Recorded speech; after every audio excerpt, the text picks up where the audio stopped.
Адя. Адя.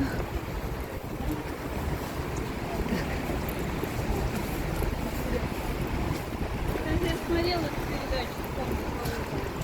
Адя. Ты специально отворачиваешься, что ли? Ты что кричишь? Мы пришли, мы только опаздываем. Всё. Вот сюда, по-моему. Здесь такой большой зал. А дальше...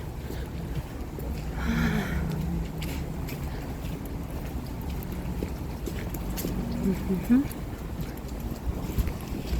Ой. Сюда заходим. Выходи. Ой, открывайся. Аккуратненько. Большой зал и малый зал. Это абсолютно разные здания. Шостаковича. Сейчас мы идем в сторону Дома книг.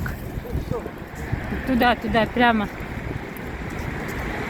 И там находится рядом с выходом в метро малый зал. Неужели нашли? Нас пустят или нет, не знаю уже.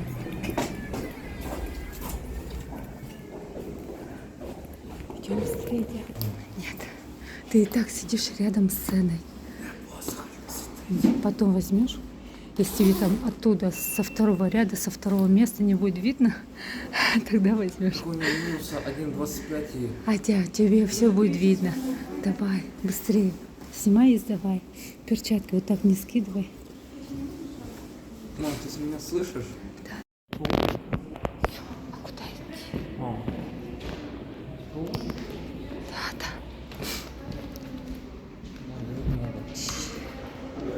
Налево, я говорю. Налево. Я не слышу. Сейчас злится. Если ты стоишь в створе Шпалерной улицы, впереди или Суворовского проспекта, впереди видно эти купола, ты приближаешься к ним, они как будто размахнулись, и, конечно, классицизм — это опера. 18 век — это звездный век для жанра опера. Друзья мои, я думаю, что много говорить еще можно о классицизме, о барокко, о том, о чем говорили композиторы, но никогда я это всегда повторяю фразу лучше и ярче, чем сама музыка, нам никто об этом нет. И первого исполнителя, лауреат международных конкурсов Игорь Петров, фортепиано.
играет гимн.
Кстати, обе оперы,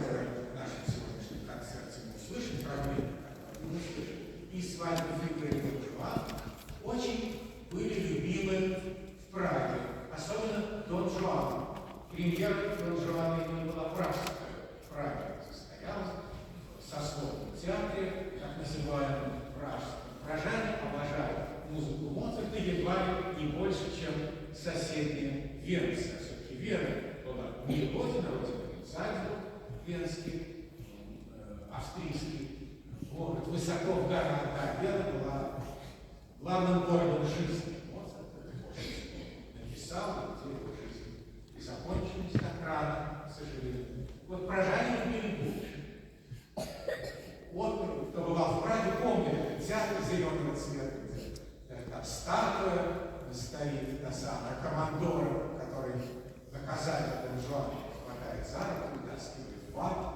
Сюжет не все могут знать, но буржуа неотразимый, красавец, мужчина, женщины, девушки влюблялись в мужской взгляд. А он этим пользовался, бросал одну, другую, третью, очень жестоко с ними поступал. И за это наказание, факел попадает, куда его вытаскивает статуя командора. Этот сюжет знаем, Терсона Марина, Мольера и до Пушкина, кстати говоря, каменные кости. Сюжеты тоже самые, до Анна.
фраза «любовница графа». Это что, комплимент? Ну, вроде не горите, да? Ваши прелести, она говорит, с иронией или без иронии. Ваши успехи. Лета. Но лета это точно не комплимент. Да-да.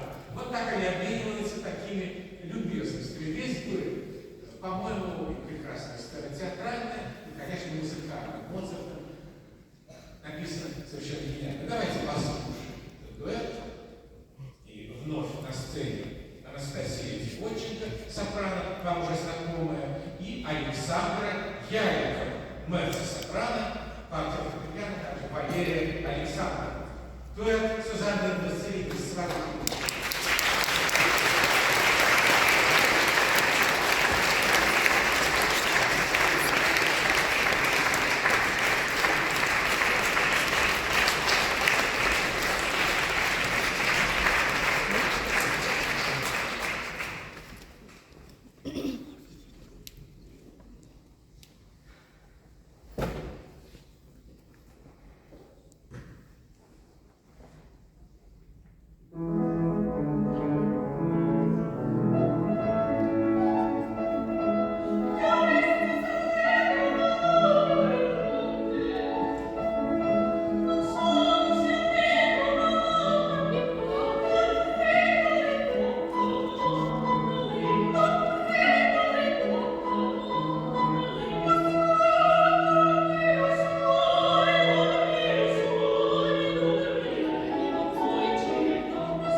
За исключением, конечно, его оперы «Волшебная флейта», которая написана на немецком, и он на немецком исполняет.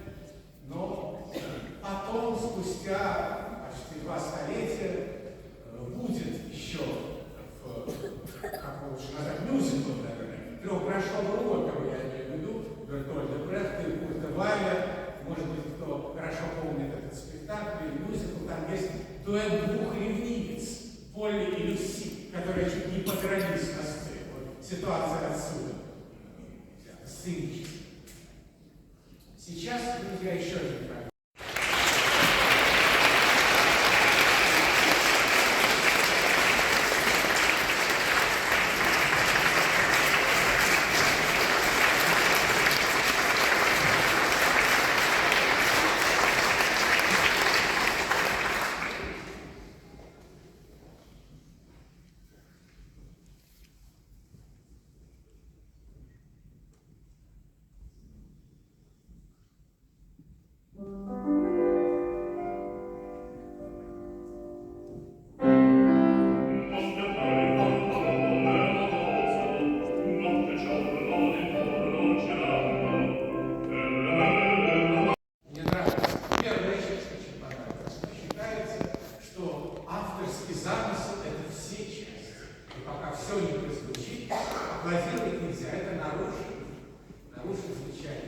Есть такие исполнители, одного пианиста знаю, замечательно, вы его знаете прекрасно, Петр Лау. Он вообще почти не делает пауз, там и не получится поаплодировать. Он закончил тут же, начинает, не снимая руки с рояля, следующее произведение. Так что он выходит сюда с неким посланием, как театральный актер. Вот вся его программа — это то, что он сегодня хочет представить, презентовать, подарить, да, как угодно. Поэтому без пауз. Он даже не снимает с рояля руки между произведениями. По крайней мере, я видел это несколько раз. Друзья, действительно, по-моему, классицизм оставили замечательные, гениальные цветы музыки, произведения, подарили нам великолепных мастеров, Моцарт, Бах. О чем говорить? И я хотел бы сказать несколько слов о Вивальди, поскольку его музыка по понятным причинам у него, хотя есть у Вивальди оперы, есть вокальная музыка, но все-таки Вивальди прежде всего инструментальный композитор, скрипач, дирижер, педагог, герои, такое имя, церковь не могла просто так на это смотреть, решили. Фактически всего решили. Даже перестали исполнять его гениальную музыку, времена водочки, времена года. Что он переживал, кстати, особенно сильно, что музыка стала просто не нужна. И вот такая была действительно не очень долгая жизнь. Я вспомнил о биографии, если говорить о творчестве, то, конечно, это тоже одно из самых ярких, замечательных, красивых произведений в музыкальном барокко. Это Вивальди.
Thank